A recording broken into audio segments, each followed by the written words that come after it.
आज हमारे साथ खास बातचीत के लिए संजय चतुर्वेदी मौजूद हैं। अपराध अन्वेषण ब्यूरो मध्य प्रदेश के उप निर्देशक हैं। चतुर्वेदी जी, सर्वप्रथम मैं आपका स्वागत करता हूं। धन्यवाद। आपसे मैं जानना चाहूंगा कि आज पूरे मध्य प्रदेश में छोटी से लेकर बड़ी गाड़ियों पर भारत सरकार लिखा हुआ देखने को मिल रहा है, तो भारत सरकार कौन है? जैसा कि आपका बहुत ही अच्छा रोचक सवाल था। भारत सरकार एक संगठन है, कई व्यक्तियों से जो मिलकर बना होता समूह है। जो पहले राजाओं के जमाने में अक्सर क्या होता था कि ये सब समूह, जो ये कार्य प्रणाली थी, वो लागू नहीं थी, क्योंकि उनका एक आधिपत्य था, एक उनका अपना क्षेत्र था। उनको हम राज्य का दर्जा दे सकते हैं। पहले राज्य हुआ करते थे, छोटे छोटे रियासतों के माध्यम से ये राज्य हुआ करते थे। लेकिन जब अंग्रेजों का शासनकाल खत्म हुआ तो ये स्थितियां निर्मित हुई। ब्रिटिश शासन के बाद जब सत्ता हस्तांतरण हुआ, तो सत्ता हस्तांतरण लॉर्ड माउंटबेटन जो अंग्रेज थे, उन्होंने एक टर्म और कंडीशन के अंतर्गत एक नियम बनाए थे, कागजी कार्यवाही उसमें हुई थी, और उसके माध्यम से उसी के परिचालन में सत्ता का हस्तांतरण हुआ था। भारत सरकार, वास्तविक में देखा जाए तो भारत सरकार कहीं नहीं है। भारत सरकार पब्लिक ही है। बस फर्क इतना है कि भारत सरकार एक समूह है। जब छोटी छोटी रियासतें टूटी, तो जब ये ब्रिटिश सरकार के बाद हस्तांतरण हुआ, तो उस समय हमारे भारत की आर्थिक स्थिति बहुत अच्छी नहीं थी। भुखमरी के कगार पे हमारा भारत था। उस समय कई रियासतों ने अपनी अपनी जमीनों को एक समूह, जो जिसे हम ये कहें कि कई व्यक्तियों का समूह, तो कई व्यक्तियों के समूह को बनाकर एक संगठन बनाया गया, जिसको भारत सरकार कहते हैं। और उस संगठन में छोटी छोटी रियासतें जो थी, अपने जमीनों को इन्होंने दान में दिया। यह जरूर था कि उस समय जो आधिपत्य में किसानों की जमीनें थी, जो उनकी स्वयं की जमीनें थी, उन जमीनों को उन्होंने नहीं दिया भारत सरकार को, जो एक संगठन था। और दूसरी बात यह है कि जो बड़ी बड़ी रियासतें थी, वो जैसे राजाओं की जमीन हो या बड़े बड़े छोटे छोटे जो रियासतें थी, उनकी जमीनों को है, तो ये एक संगठन को दिया गया था। और संगठन ने कई समूह को मिला के, जैसे हमारा भारतीय संविधान बना, तो उसमें डॉक्टर भीमराव अंबेडकर ने कई देशों से थोड़ा थोड़ा थोड़ा थोड़ा चीजें, ज्ञान की चीजें हमारे संविधान में मिलाई। तो कुल मिला के जो हमारा संविधान बना है, ये खुद का संविधान अपना नहीं है, ये कई देशों का मिश्रण है, अगर हम ये कहें। रही बात भारत सरकार की, तो भारत सरकार कोई नहीं है। भारत सरकार से यदि पूछा जाएगा कि आपकी जमीन कितनी है, आपकी ऋण पुस्तिका कहाँ है, तो ये संगठन या समूह इस चीज को नहीं बता पाएगा। हाँ, भारत के अंदर रहने वाले प्रत्येक नागरिकों का डाटा जरूर है कि कौन किसकी जमीन है और कितने मात्रा में जमीन है। लेकिन वास्तविक ये जो भारत सरकार की कहना चाहिए कि जो शाब्दिक एक परिभाषा है, वो भारत सरकार की जो मूल रूप से परिभाषाएं हैं, वो एक समूह है। और जैसे हमारे भारत में मर्यादाएं होती हैं, एक बेटा अपने घर में पिता की मर्यादा को रखता है, ठीक इसी तरह से हमारे नागरिक जो है, एक समूह के मेंबर को इन्होंने बनाया, जिसको आज की परिवेश में देखें तो पहले राजाओं के बेटे पीढ़ी दर पीढ़ी का जो प्रचलन चलता था राजाओं का शासन करने का, वो नष्ट कर दिया गया। इस समूह के द्वारा केवल एक ही भारत देश को लाभ प्राप्त हुआ कि जो छोटी छोटी रियासतें थी, जो उस समय का जो नियम था, वो खत्म हो गया। तो कुल मिला कोई नहीं है, भारत सरकार एक समूह है। जैसे हमारे अभी वर्तमान में मोदी जी की सरकार है, तो मोदी जी की सरकार में राज्य सरकार, संसद के अंदर राज्यसभा और लोकसभा, तो इसमें सारे जितने भी लोग, चाहे वो मंत्री के पद पे हो, चाहे प्रधानमंत्री के पद पे हो, या माननीय राष्ट्रपति के पद पे हो, ये सब संगठन के ही भाग हैं। और संगठन का काम ही है लोगों पर जो कहना चाहिए कि जो हमारे पास आय का माध्यम जो बना हुआ है, चाहे वो किसी माध्यम से हो, टैक्स के माध्यम से हो, या हम कहें कि और किसी नियोजित संस्थाओं द्वारा जो डोनेट किया गया था, जिसको हम डोनेट की परिभाषा में कहें टैक्स, तो टैक्स के हिसाब से जो सरकार इस संगठन के पास पैसा आता है, उस पैसे से लोगों का भला किया जाता है। तो वास्तविक में मूल रूप से सरकार कहीं नहीं है, सरकार यही है। और सरकार में जितने भी अनुच्छेद हैं उसमें कहीं ना कहीं हमारे जो पूर्वजों ने देश हित में कानून बनाया था उसका कहीं ना कहीं पालन हो भी रहा है और नहीं भी हो रहा। दोनों स्थितियां निर्मित है। ये एक अपवाद टाइप का बन गया है हमारे भारत में। और वास्तविक में समूह संगठन हम विरोध किसी प्रशासन का नहीं करना चाहते, क्योंकि प्रशासन में कहीं ना कहीं हमारे ही लोग बैठे हुए हैं, हमारे पूर्वज बैठे हुए हैं, या कहें कि पूर्वज की जो कई कतारें इधर उधर छिन्न भिन्न हो गई, उन्हीं लोग बैठे हुए हैं, वही देश को चला रहे हैं। तो चूंकि सरकार को चलाना किसी पार्टिकुलर एक व्यक्ति का के बस में हाथ में नहीं है।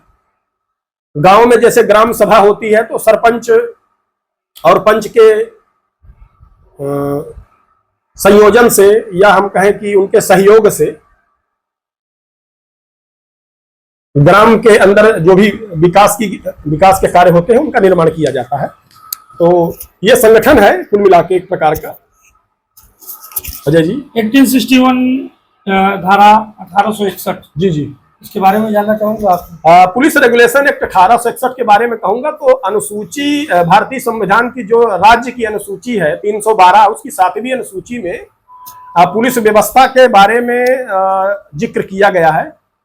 तो हम बताना चाहेंगे कि अनुसूची जो 312 है उसमें पुलिस की क्या भूमिका होनी चाहिए उसके बारे में विस्तार से जानकारी उसमें दी गई है। पुलिस की कार्यप्रणाली क्या होनी चाहिए, तो ये चीज है। और रही बात पुलिस रेगुलेशन एक्ट 1861 की, तो पुलिस रेगुलेशन एक्ट 1861 में आज तक परिवर्तन नहीं हुआ।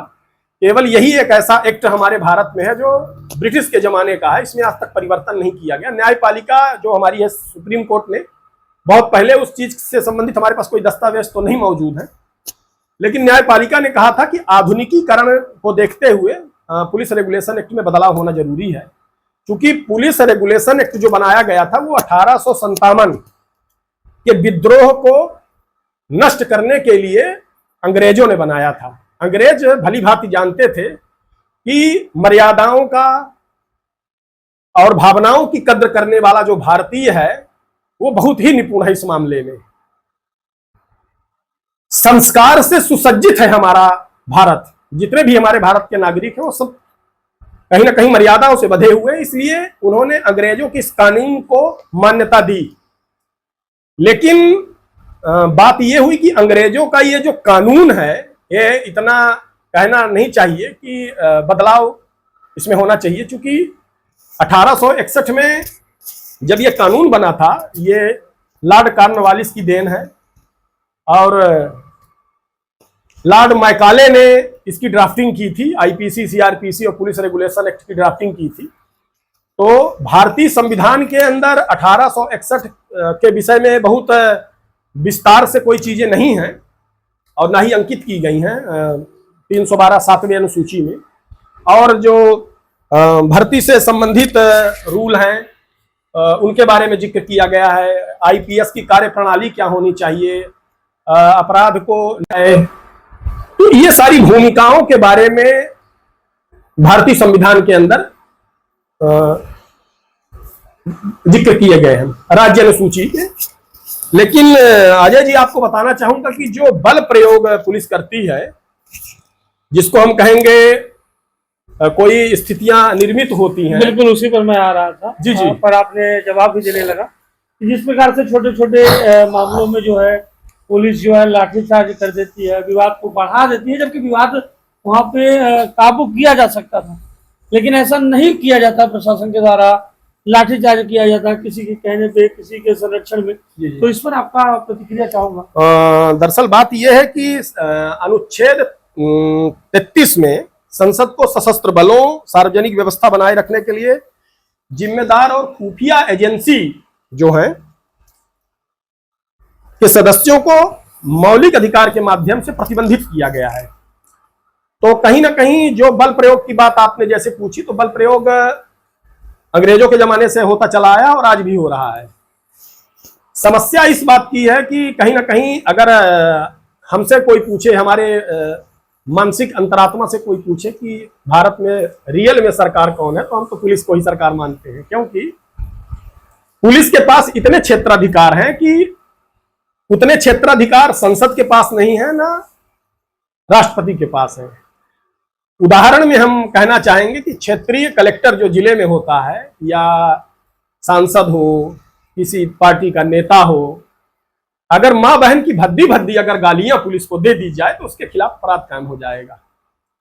चाहे वो प्रधानमंत्री हो, संसद का कोई सदस्य हो, या स्वयं माननीय जो हमारे संविधान के अनुसार मुख्य रूप से हैं, जिन्हें हम भारत का प्रथम नागरिक कहते हैं।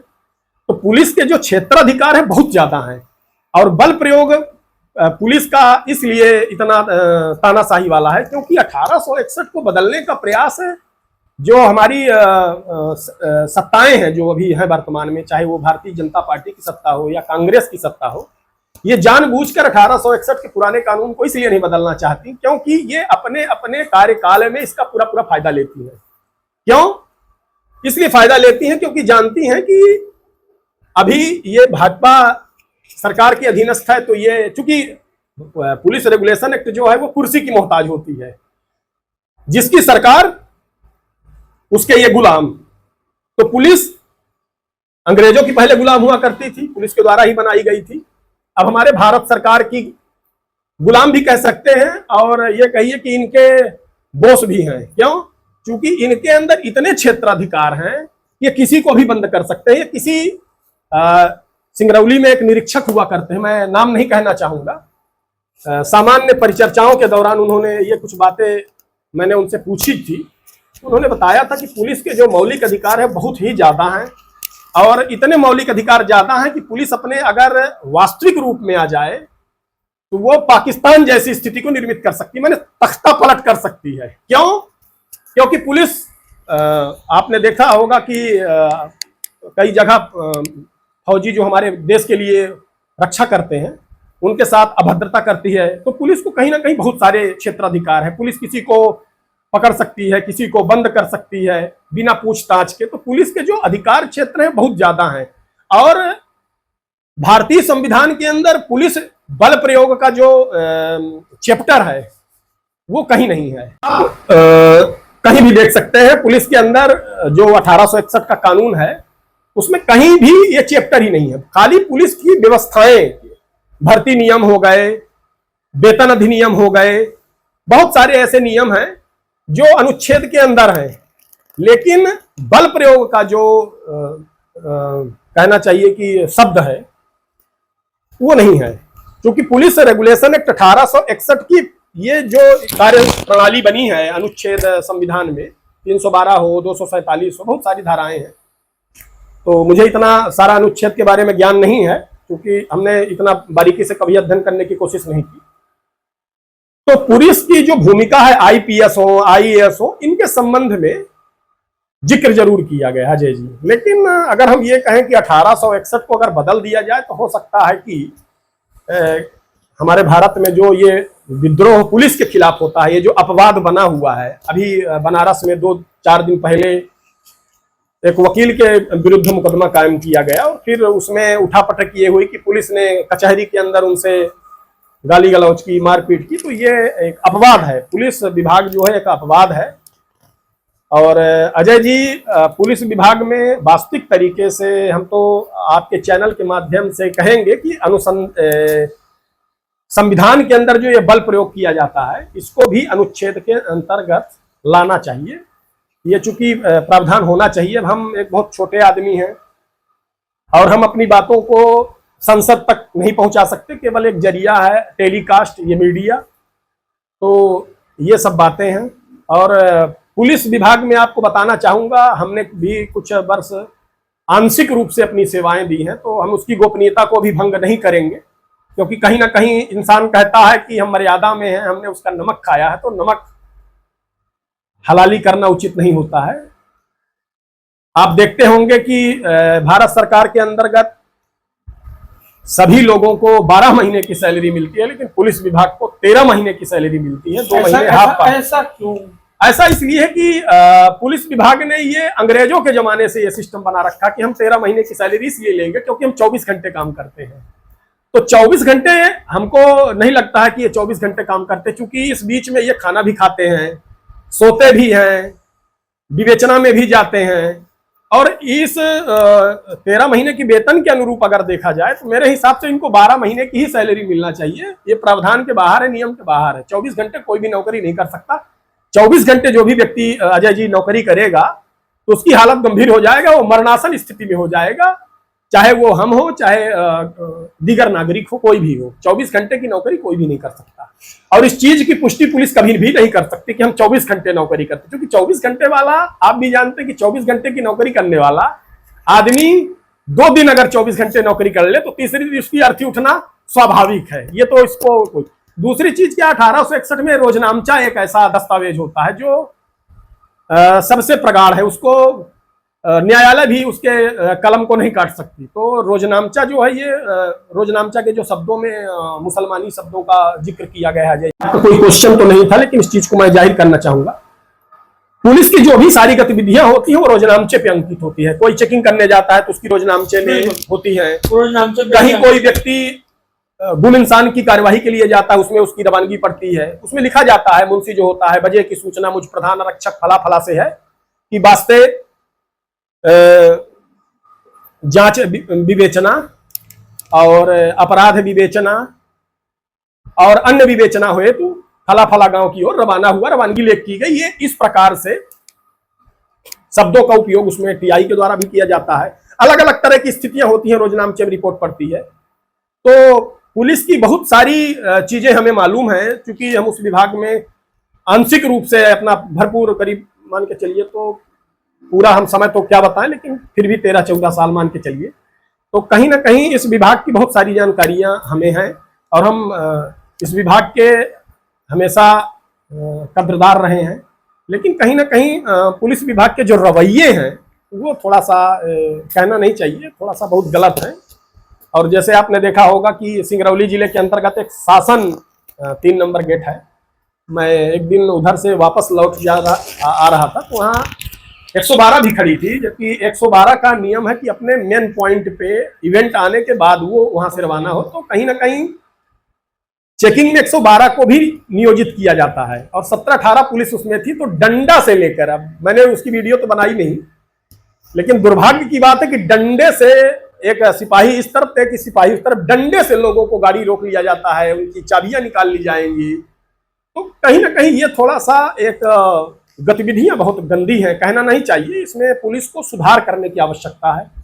बल प्रयोग में एक बहुत गंभीर आपको बता दें, पुलिस विभाग के अंदर एक 1861 की सबसे बेस्ट निचोड़, या कहना चाहिए कि सबसे सीक्रेट चीज आपको बता रहा हूं, कहना नहीं चाहिए। इसके अंदर एक नियम है, right to offence. Right to offence का मतलब होता है कि इसके अधिकार क्षेत्र बहुत ज्यादा है। ये कुछ भी कर सकती है, कोई भी बल प्रयोग कर सकती है, लाठी से मार सकती है, गोली चला सकती है, लेकिन इसका आप कुछ नहीं कर सकते। अगर किसी विद्रोह में लाठी डंडा आपके विरुद्ध चला और आपने डंडा मात्र पकड़ लिया तो आपके विरुद्ध कायमी हो जाएगी। क्यों? पुलिस कह देगी इन्होंने हमारे शासकीय कार्य में बाधा डाला और आपके खिलाफ एफआईआर हो जाएगी। तो पुलिस विभाग और जनता के बीच में ये जो 2 शब्द हैं, राइट टू ऑफेंस और राइट टू डिफेंस का जो फंडा है, ये नेताओं पर भी लागू है, राष्ट्रपति पर भी लागू है, अब पूरे भारत के जितने करोड़पति उद्योगपति हैं सब पर लागू है। मेरे हिसाब से माने या ना माने अजय जी, भारत सरकार वास्तविक तौर पे पुलिस विभाग है, क्योंकि पुलिस विभाग की कार्य सीमा जो है, क्षेत्राधिकार, वो फौज से भी ज्यादा है। देखिए, फौज का चरित्र सत्यापन पुलिस करती है, नेता का चरित्र सत्यापन पुलिस करती है, जितने भी सिस्टम है, चाहे वो कलेक्टर का भी वेरिफिकेशन हो पुलिस करती है, कलेक्टर के आदेश से कोई भी कार्यवाही पुलिस करती है। पुलिस जब चाहे आपको किसी अपराध में बंद कर सकती है। तो पुलिस के जो मौलिक अधिकार और कार्य क्षेत्र बहुत ज्यादा है। पुलिस को हमेशा, आजकल आप व्यवस्थाएं नहीं जानना चाहेंगे तो आपको बता दूं अजय जी कि पुलिस विभाग में टारगेट दिया जाता है हर कार्य के लिए। जैसे वो 34 आबकारी एक्ट हो, पुराने सिस्टम में गया है, तो कहीं ना कहीं पुलिस विभाग के जो आला अधिकारी है, बड़े अधिकारी हो, चाहे उपनिदेशक हो, चाहे ऊपर जितने भी बड़े अधिकारी हो, सब टारगेट देते हैं। हर जिले में जिला एसपी को एक टारगेट दिया जाता है कि आपको इतने अपराध कायम करने हैं, इतने आबकारी एक्ट कायम करने हैं, इतने रेत के एक्ट कायम करने हैं, इतने यातायात से संबंध शुल्क वसूल करने हैं। तो ये सब एक टारगेट दिए जाते हैं। तो कुल मिला के 1861 में मेरे हिसाब से, ये भेद मुझे खोलना तो नहीं चाहिए, लेकिन मेरे साथ कहीं ना कहीं ज्यादती पुलिस ने की है, इसलिए मैं इस थोड़ा सा 100% में 0.01% मैंने इस भेद को खोला है, क्योंकि हमने 14 साल सेवा की है। नमक पुलिस विभाग का नमक हलाली नहीं करेंगे। जी जी बिल्कुल, तो मैं नमक हलाली नहीं करना चाहता हूँ। बहुत सारे ऐसे भेद हैं नमक हलाली नहीं करेंगे, लेकिन उसके भेद को खोल देंगे आप। क्यों है कि बहुत छोटी सी चीज है, मैंने 0.01% इस भेद को खोला है, और बाकी चीजें इसलिए नहीं बता रहा हूँ क्योंकि वो हमारी गोपनीयता है स्वयं की। हमने विभाग का नमक खाया, इसलिए मैं उसकी गोपनीयता को आजीवन बनाए रखूंगा मरते दम तक। तो हम पुलिस विभाग के जितने भी समस्त आला अधिकारी हो, चाहे खत्री साहब हो, आदरणीय हमारे वरिष्ठ जो मकवाना साहब बैठे हैं वो हो, आईजी राजपूत साहब हो, तो मैं उनसे भी निवेदन करना चाहूंगा। सांसद में जो बैठे हुए लोकप्रिय नेता हैं, जो संविधान में रोज संशोधन करते हैं, तो कुल मिला के पुलिस रेगुलेशन एक्ट में संशोधन करना उचित होता है। और यह संशोधन अगर नहीं होगा तो आने वाले समय में नेताओं को ही इसका खामियाजा भुगतना पड़ेगा। ये हमसे लिख के ले ले, क्योंकि पुलिस किसी की सगी नहीं होती। और ये 1861 का जो रेगुलेशन है, ये बहुत ही मतलब अजीब टाइप का, इसका सिस्टम जो है वो सही नहीं है, कार्यप्रणाली सही नहीं है। इसीलिए अनुच्छेद में जो हमारा भारतीय संविधान है, उसमें पुलिस के जो एक्टिविटीज होती है, सामान्य एक्टिविटी, उस चीज को नहीं दर्शाया गया है, अनुच्छेद में कहीं नहीं है। तो पुलिस रेगुलेशन एक्ट के बैच में आपने देखा होगा कि 1854 लिखा हुआ रहता है। तो हम भारत सरकार से, जो सरकार में हमारे समूह के संगठन के लोग बैठे हुए हैं, नेताजी बैठे हुए हैं, वो बताने का कष्ट करें कि जब सारे रेगुलेशन बदल गए, आपने सीआरपीसी को बदल दिया, बीएनएस की धाराएं, आईपीसी से आपने बीएनएस बना दिया 2023, तो पुलिस रेगुलेशन एक्ट को बनाने में क्या अड़चने आ रही हैं, और अड़चने आ रही हैं तो क्यों, और कब तक उम्मीद है कि 1861 में परिवर्तन होगा। पुलिस रेगुलेशन एक्ट में आप मध्य प्रदेश के मोटो को देखिए तो अलग है, देशभक्ति जनसेवा। उत्तर प्रदेश का मोटो कुछ अलग है, तेलंगाना की पुलिस का मोटो कुछ अलग है। तो कुल मिला के प्रत्येक प्रदेश में जो बैच का मोटो वो अलग अलग है। जबकि मेरे हिसाब से तो पुलिस रेगुलेशन एक्ट राष्ट्रीय प्रणाली है, तो राष्ट्रीय प्रणाली में तो सब में 1854 होना चाहिए, फिर अलग अलग क्यों। तो ये भी कहीं ना कहीं एक अपवाद है अजय जी। और मेरे हिसाब से पुलिस रेगुलेशन एक्ट में तो बदलाव की जरूरत है ही, लेकिन पुलिस की जो कार्यशैली है, जिस पर हमेशा कोई काम नहीं करती, जिससे नागरिक उनको, वकील लोग हैं, गाली ना देते हो। हाँ, ये है कि आदमी सामने गाली नहीं देता, क्योंकि उठा के पुलिस बंद कर देगी, इसलिए लोग गाली सामने नहीं देते। लोग दुनिया को गाली देते हैं, नेता को गाली देते हैं, तो सामने से कोई नहीं देता, पीठ पीछे सब गाली देते हैं। तो कहीं ना कहीं पुलिस जो है भारत सरकार में के अंदर जो ये कार्यप्रणाली है, अपवाद है, तो इसको बदलना चाहिए मेरे हिसाब से। अजय जी। तो बिल्कुल धन्यवाद आपको।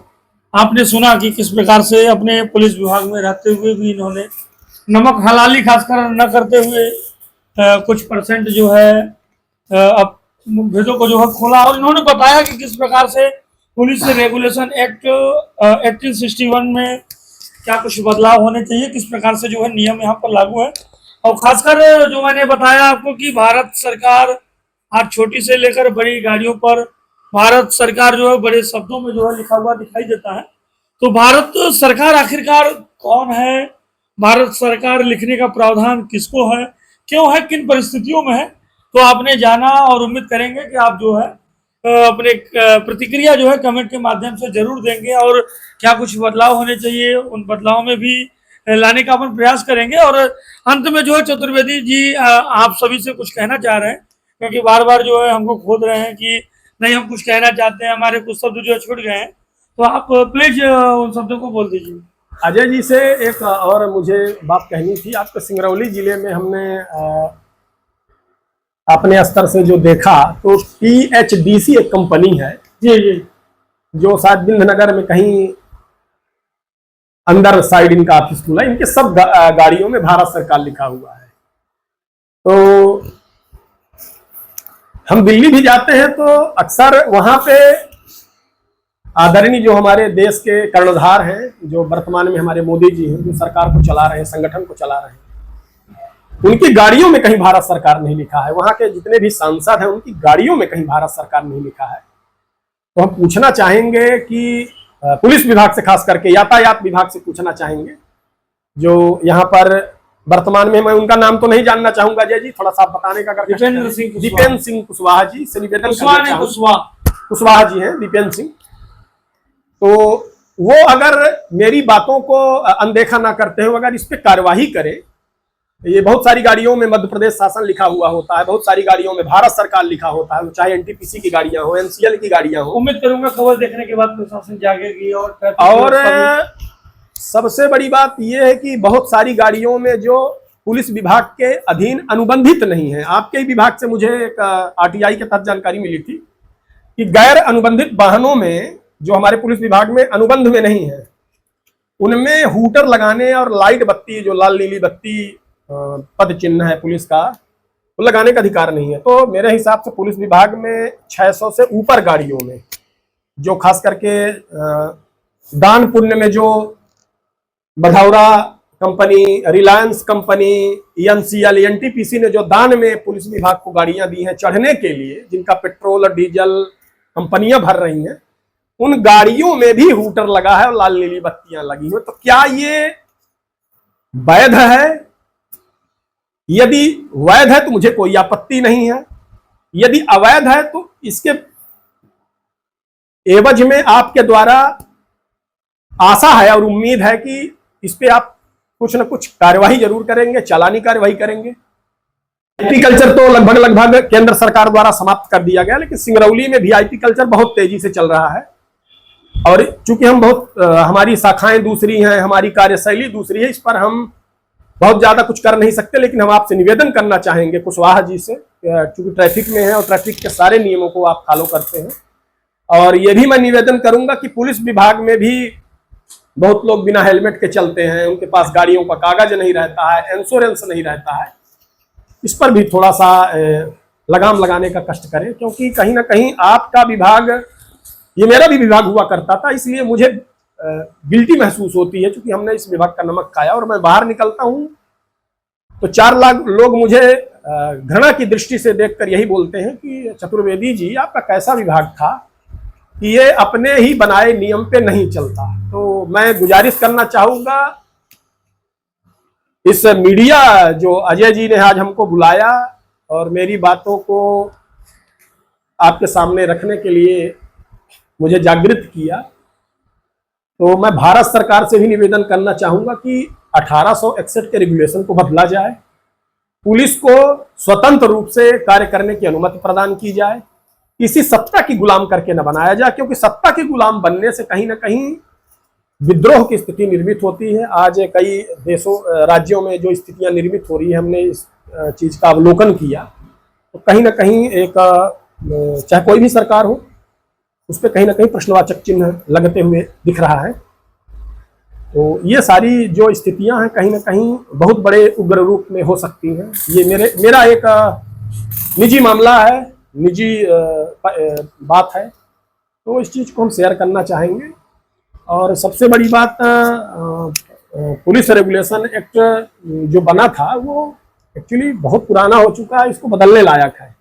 चलिए ठीक है, मैं आपकी तरफ से अपील कर देता हूँ।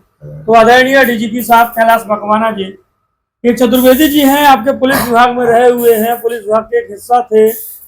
ये जो है अब पुलिस विभाग में रहे हैं तो पुलिस विभाग की छवि को जो है धूमिल होता हुआ नहीं देख पा रहे हैं। कहीं कह रहे हैं, स्वयं भी बोल रहे हैं कि नमक हलाली जो है अपन नहीं करना चाहता। तो उम्मीद करूंगा कि आप जो है इनकी समस्याओं को जो है सुने। इनकी समस्याएं ही नहीं, उम्मीद करूंगा कि चूंकि ये पूरे मध्य प्रदेश की समस्या है, गंभीर समस्या है, और जिस प्रकार से देखा जा रहा है नियमहीन तरीके से जो है, तो इन पर क्या कुछ समस्याएं इन्होंने बताया, उस पर कार्रवाई करें आप, और कार्रवाई करने की जरूरत भी है। और आप सभी सिंगरौली के आम जनमानस, मध्य प्रदेश के हर एक आम जनता से जो है मैं उनके प्रतिक्रिया जो है आप सभी के कमेंट के माध्यम से चाहूंगा। आप सभी जरूर दें। बहुत बहुत धन्यवाद आप सभी को। आज का यह खास संवाद जो है आपने देखा, 3 बिंदुवार समस्याओं पर जो है खास संवाद था। पहला संवाद था अपना कि भारत सरकार कौन है, दूसरा पुलिस रेगुलेशन एक्ट 1861 क्या है। देश आजाद हो गया, आजादी के 79 साल लगभग आज हो चुके हैं, और बावजूद इसके आज किस प्रकार से नियम लागू है, कौन सा नियम लागू है, पालन क्या हो रहा है। और तीसरी चीज अपनी थी कि जब भी छोटे छोटे विवादें होते हैं तो प्रशासन जो है, दंगे नहीं भी होते हैं तो भी लाठीचार्ज करके जो है दंगा करने की स्थिति को जो है उत्पन्न कर देती है। तो यह सब जो है समस्याएं गंभीर है, इसको विचार करने योग्य है, कार्रवाई करने योग्य है। बहुत बहुत धन्यवाद आप सभी को। जय हिंद।